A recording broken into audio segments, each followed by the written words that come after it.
আমার নাম পার্থ আর আমাকে বাড়িতে সবাই বাবলু বলে ডাকে। আমার বয়স প্রায় 21 বছর। আমার দিদির নাম রেনু আর দিদির বয়স প্রায় 26 বছর। দিদি আমার থেকে প্রায় 5 বছর বড়। আমরা একটা মিডল ক্লাস ফ্যামিলি আর একটা ছোট ফ্ল্যাটে কলকাতাতে থাকি। আমাদের বাড়িটা ছোট, তাতে একটা ডাইনিং রুম, দুটো বেডরুম আর একটা কিচেন আছে। আমাদের বাড়িতে বাথরুম বলতে খালি একটা, আর তাতে সবাই যায়। আমাদের বাবা আর মা দুজনেই চাকরি করে। দিদি আমাকে বাবলু বলে ডাকে আর আমি তাকে দিদি বলি। প্রথমে আমি ঠাকুর ডুবানোর বিষয়ে বিশেষ কিছু জানতাম না, কারণ আমি কখনো কোএডুকেশনে পড়িনি আর আমাদের বাড়ির কাছে পিঠে কোনো মেয়ে আমার বয়সী ছিল না। তাই আমি এখনো কোনো মেয়ের মজা নিইনি আর আমি কোনো দিন কোনো অ্যাকসেপ্ট মেয়ে দেখিনি।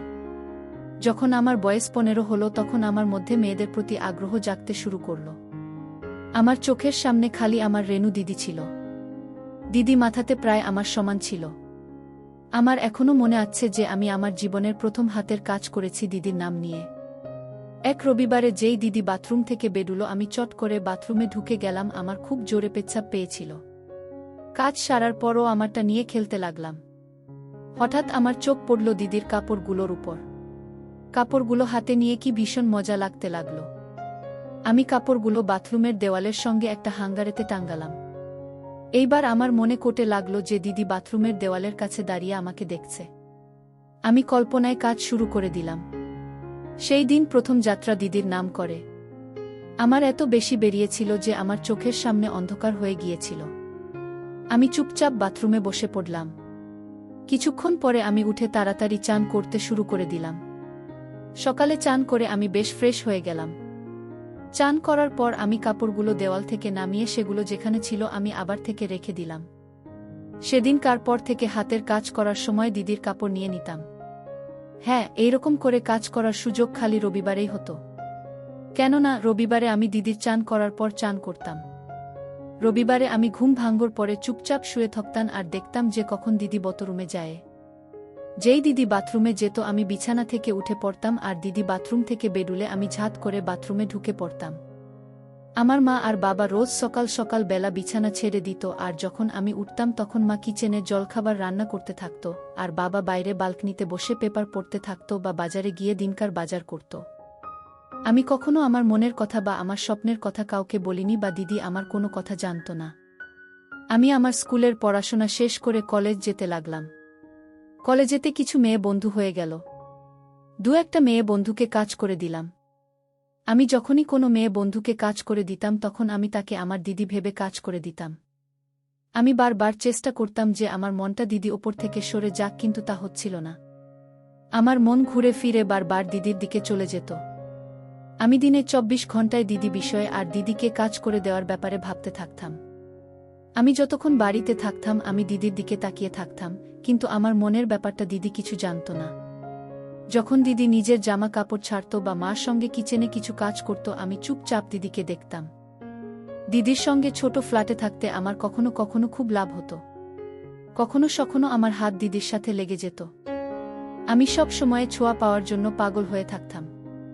আমার খালি সময়তে বালকনিতে দাঁড়িয়ে রাস্তার লোকদের দেখতাম আর যখন আমার দিদি আমার পাশে দাঁড়াত আমি ধীরে ধীরে তারগুলো পাওয়ার চেষ্টা করতাম। আমাদের বাড়ির বালকনিটা বেশ সরু ছিল আর এমন ছিল যে তার পুরো লম্বাটা আমাদের গলির দিকে ছিল আর তার সরু কোণাতে দাঁড়ালে রাস্তা দেখা যেত। বালকনিটা এত সরু ছিল যে দুজন লোক পাশাপাশি গা ঘেঁষে দাঁড়িয়ে রাস্তা দেখতে পেত।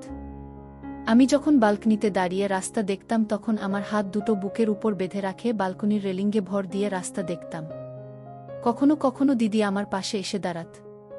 আমি একটু সরে গিয়ে দিদিকে দাঁড়াতে দিতাম। আমি এমন করে ঘুরে দাঁড়াতাম যে দিদিকে আমার সঙ্গে গা লাগিয়ে দাঁড়াতে হতো। কিন্তু আমার আসল মতলব দিদি জানত না। আমি জানতাম যে আমার দিদি আমার ব্যাপারে কিছু বোঝে না। আমি জানতাম যে দিদি এটা বুঝত না যে তার আনাচে কানাচে ইচ্ছে করে হাত দিই। কিন্তু আমি ভুল জানতাম। একদিন দিদি আমাকে ধরে নিল। সেই দিন কিচেনে গিয়ে কাপড় চেঞ্জ করছিল। হলো আর কিচেনের মাঝখানের পর্দাটা একটু সরে গিয়েছিল। রোজকার মতন আমি তাই দেখছিলাম আর চোখ ঘুরিয়ে দিদিকে দেখছিলাম। হঠাৎ দিদি সামনের দিকে দেওয়ালে লাগানো আয়নাতে দেখতে পেল যে আমি তার দিকে হা করে দেখছি। দুজনের চোখাচোখি হতেই আমি লজ্জা পেয়ে আমার চোখটা ঘুরিয়ে আবার টিভি দেখতে লাগলাম। আমার বুকটা ধরফর করছিল। আমি বুঝতে পেরে গিয়েছিলাম যে দিদি জানতে পেরে গেছে যে আমি দেখছিলাম। এইবার দিদি কি করবে? দিদি কি আমার কথা মা আর বাবাকে বলে দেবে? নাকি দিদি আমার উপর রাগ করবে? আমার মাথাতে এইসব প্রশ্ন ঘুরতে লাগল। আমি আবার দিদির দিকে তাকাবার সাহস করতে পারছিলাম না। সেই দিন আর তারপর 2-3 দিন আমি দিদির কাছ থেকে দূরে দূরে থাকলাম। দিদির দিকে তাকলাম না। যেই 2-3 দিনে কিছু হলো না, আমি খুশি হয়ে গেলাম আর আবার চুপিচুপি দিদির দিকে তাকাতে লাগলাম। দিদি আমাকে 2-3 বার হাতে নাতে ধরে নিল যে আমি তার দিকে চুপি চুপি দেখছি, কিন্তু দিদি কিছু বলল না। আমি বুঝতে পারলাম যে দিদি বুঝে গেছে যে আমি কি চাই আর সে আমাকে কোনো কিছু না বলুক। দিদি আমার সঙ্গে বা অন্য কারুর সঙ্গে এই বিষয়ে কোনো কথা বলল না। এটা আমার কাছে খুব আশ্চর্যের ব্যাপার ছিল। যাক, যত দিন দিদি কিছু না বলে আমি দিদিকে চুপি চুপি দেখতে থাকলাম। একদিন আমি আর দিদি আগের মতো বালকনিতে দাঁড়িয়ে রাস্তার লোক দেখছিলাম। দিদি আমার হাতের সঙ্গে সেটে দাঁড়িয়েছিল। আমি ভাবছিলাম যে হয়তো দিদি এটা জানে না যে আমার হাতের আঙ্গুলগুলো কোথায়, কিন্তু আমি এটা বুঝে গিয়েছিলাম যে যখন দিদি আমাকে আগে কোনো দিন বাধা দেয়নি, আমি নাগাল পেতে পারি আর দিদি আমাকে কিছু বলবে না। আমরা বালকনিতে গা লাগিয়ে দাঁড়িয়েছিলাম আর কথা বলছিলাম। আমাদের কলেজের আর স্পোর্টস নিয়ে আলোচনা করছিলাম। আমাদের বালকনির সামনে একটা গলি ছিল বলে আমাদের বালকনিটা বেশ অন্ধকার ছিল। কথা বলতে বলতে দিদি হাত দিয়ে আমার আঙ্গুলগুলোকে ধরে আলদা করে দিল। দিদি বুঝতে পেরে গিয়েছিল। দিদি খানিকক্ষণের জন্য কথা বলা বন্ধ করে দিল, কিন্তু দিদি নিজের জায়গা থেকে নড়ল না আর আমার হাতের সঙ্গে দাঁড়িয়ে রইল। দিদি আমাকে কিছু বলল না আর আমার সাহস বেড়ে গেল। তারপর আমি আমার হাতের পুরো পাজাটা ব্যবহার করলাম। আমি ভীষণ ভয় পাচ্ছিলাম। কে জানি দিদি আমাকে কি বলবে। আমার পুরো শরীরটা ভয়ে কাঁপছিল, কিন্তু দিদি আমাকে কিছু বলল না। দিদি খালি একবার আমাকে দেখল আর আবার রাস্তার দিকে দেখতে লাগল। আমি ভয়েতে দিদির দিকে তাকাতে পারছিলাম না আর আমিও রাস্তার দিকে তাকিয়েছিলাম, কিন্তু দিদি আমাকে কিছু বলল না। আমার মনে হতে লাগল যে আমি স্বর্গে আছি। দিদিও আমাকে একবারের জন্য বাধা দেয়নি। দিদি চুপচাপ আমার পাশে দাঁড়িয়ে কাজ করিয়ে নিচ্ছিল। আমি এই ভেবে আরও খুশি হচ্ছিলাম যে আমার থেকে 5 বছরের বড় দিদি চুপচাপ আমার পাশে দাঁড়িয়ে নিজের ছোট ভাইকে দিয়ে কাজ করিয়ে নিচ্ছিল। হঠাৎ মার গলার আওয়াজ পেলাম। মার আওয়াজ পেতেই দিদি আমার হাতটা সরিয়ে নিয়ে মার কাছে চলে গেল। সে রাতে আমি একদম ঘুমোতে পড়িনি। সারা রাত খালি দিদির কথা ভাবছিলাম। পরের দিন আমি রোজকারের মতন বালকনিতে দাঁড়িয়ে রাস্তার লোক দেখছিলাম। কিছুক্ষণ পরে দিদি বালকনিতে এসে আমার থেকে 3 ইঞ্চি দূরে দাঁড়িয়ে থাকল। আমি 2-3 মিনিট অবধি চুপচাপ থাকলাম আর দিদির দিকে দেখতে থাকলাম। দিদি আমার দিকে দেখল। আমি হালকাভাবে মুচকি হাসলাম, কিন্তু দিদি পাল্টে মুচকি হাসল না আর রাস্তার দিকে তাকিয়ে দাঁড়িয়ে রইল। আমি দিদিকে আস্তে করে বললাম, দিদি আরও কাছে এসো না। কেন? দিদি আমাকে জিজ্ঞেস করল। আমি পরিষ্কারভাবে দিদিকে কিছু বলতে পারছিলাম না। দিদি বলল, কি ছুঁতে চাস? পরিষ্কার করে বল, দিদি আমাকে বলল। তখন আমি দিদিকে ধীরে ধীরে বললাম, হ্যাঁ দিদি। দিদি আমাকে আবার বলল, পরিষ্কার করে বল। তখন আমি দিদির দিকে তাকিয়ে মুচকি হেসে আস্তে করে বেহায়ের মতো বললাম, কিন্তু এখুনি মা আসতে পারে। দিদি তখন মুচকি হেসে বলল। আমি আবার মুচকি হেসে দিদিকে বললাম, মা এলে আমরা আগে থেকে জানতে পারব। আমার কথা শুনে দিদি কিছু বলল না আর নিজের জায়গায় দাঁড়িয়ে থাকল। তখন আমি দিদিকে আস্তে করে বললাম, প্লিজ দিদি আরও কাছে এসো। দিদি আমার কাছে চলে এলো। আমি কালকের মতন স্বর্গের সুখের অনুভূতি পেলাম। একদিন সন্ধে বেলায় আমি হোল ঘরে বসে টিভি দেখছিলাম।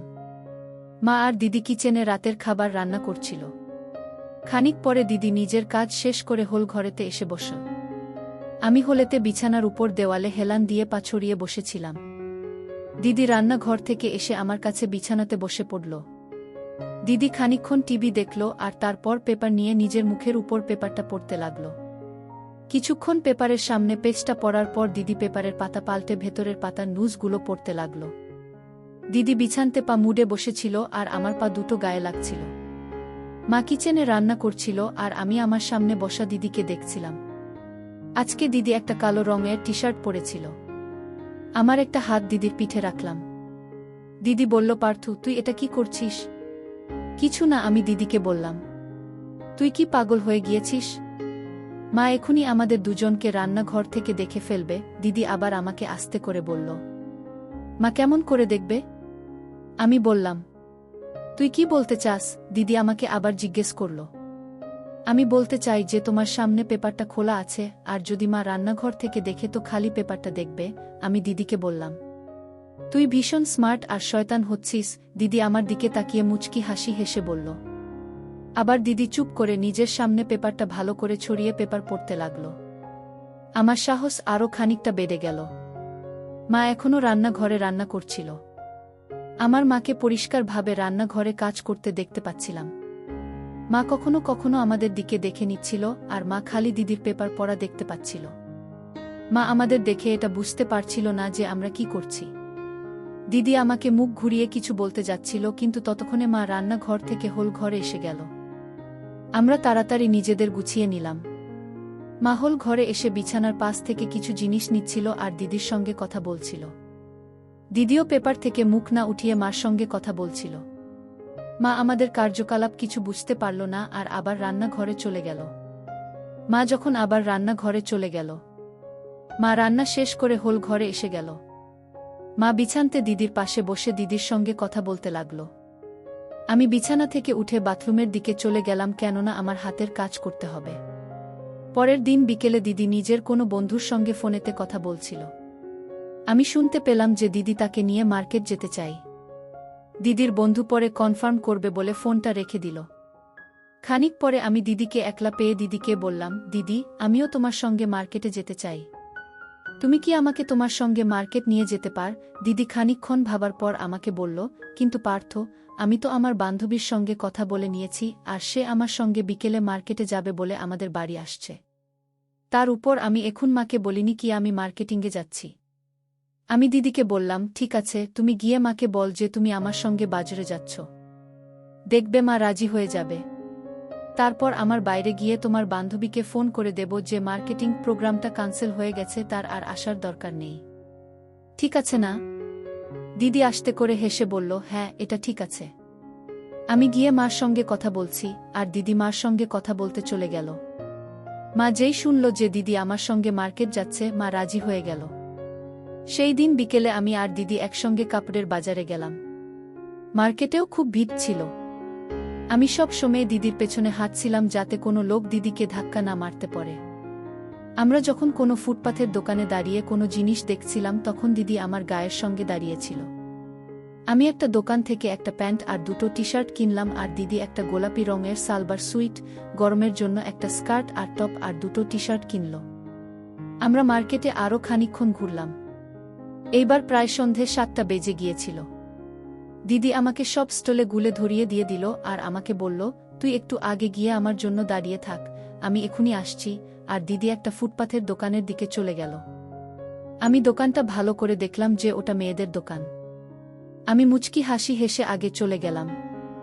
আমি দেখলাম যে দিদির মুখটা লজ্জাতে লাল হয়ে গিয়েছে, আর সে আমার দিকে তাকিয়ে তাকিয়ে দোকানদারের সঙ্গে কথা বলছে। খানিকক্ষণ পরে দিদি দোকান থেকে ফিরে এলো আর আমার হাতে একটা ব্যাগ ধরিয়ে দিল। আমি দিদিকে দেখে একবার মুচকি হাসলাম আর কিছু বলতে যাচ্ছিলাম কি দিদি আমাকে বলল, তুই এখন কিছু বলিস না আর চুপচাপ আমার সাথে চলতে থাক। আমরা চুপচাপ চলতে লাগলাম। আমি এখনই বাড়ি যেতে চাইছিলাম না, আর আমি দিদির সঙ্গে একলা আরও কিছুক্ষণ সময় কাটাতে চাইছিলাম।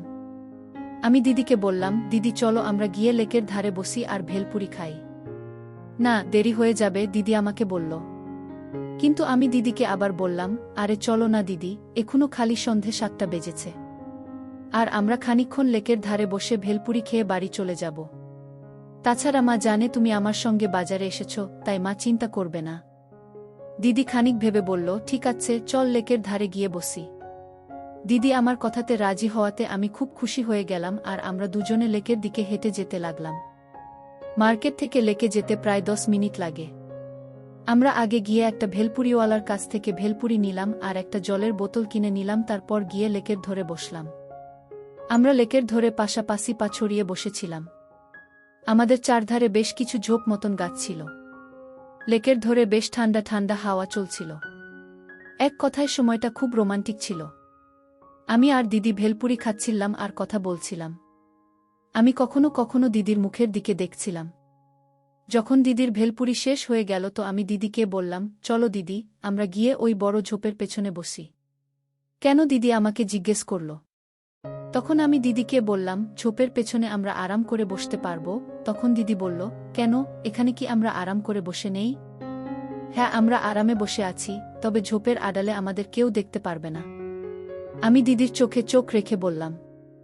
তখন দিদি অকথা মিষ্টি হাসি হেসে আমাকে বলল, বাবলু, তুই অন্য লোকের চোখের আড়ালে গিয়ে আমার সঙ্গে কেন বসতে চাস? তখন আমি দিদির একটা হাত ধরে দিদিকে বললাম, দিদি, তুমি জানো যে আমি কেন তোমার সঙ্গে অন্য লোকের চোখের আড়ালে গিয়ে বসতে চাই? তখন মুচকি হাসি হেসে বলল, ঠিক আছে, কিন্তু খুব অল্প সময়ের জন্য। আমাদের এমনিতে দেরি হয়ে গেছে আর আমাদের বাড়ি ফিরতে হবে। আর দিদি উঠে বড় ঝোপ গাছের পেছনের দিকে হাঁটতে লাগল। আমিও তাড়াতাড়ি উঠে সব বাগগুলো উঠিয়ে দিদির পেছনে পেছনে হাঁটা শুরু করে দিলাম। বড় ঝোপটার পাশে আরও একটা ঝোপ গাছ ছিল, আর তাতে তার মাঝখানে বেশ খানিকটা জায়গা খালি ছিল। আমি ওখানে গিয়ে দেখলাম যে এখানে বসলে কেউ আমাদের দেখতে পারবে না। আমি গিয়ে সেই জায়গায় আগে বাগগুলো রাখলাম আর তারপর বসে পড়লাম। দিদিও এসে আমার পাশে বসে পড়ল। দিদি আমার কাছ থেকে প্রায় 1 ফিট দূরে বসল। আমি দিদিকে আমার আরও কাছে বসতে বললাম। দিদি একটু সরে এসে আমার কাছে এসে বসল, আর এইবার আমাদের কাঁধগুলো এক হলো। আমি দিদিকে আরও আমার কাছে টেনে নিলাম, আর মনে মনে প্ল্যান করে ফেললাম দিদিকে কাজ করে দেওয়ার এটাই উপযুক্ত সময়।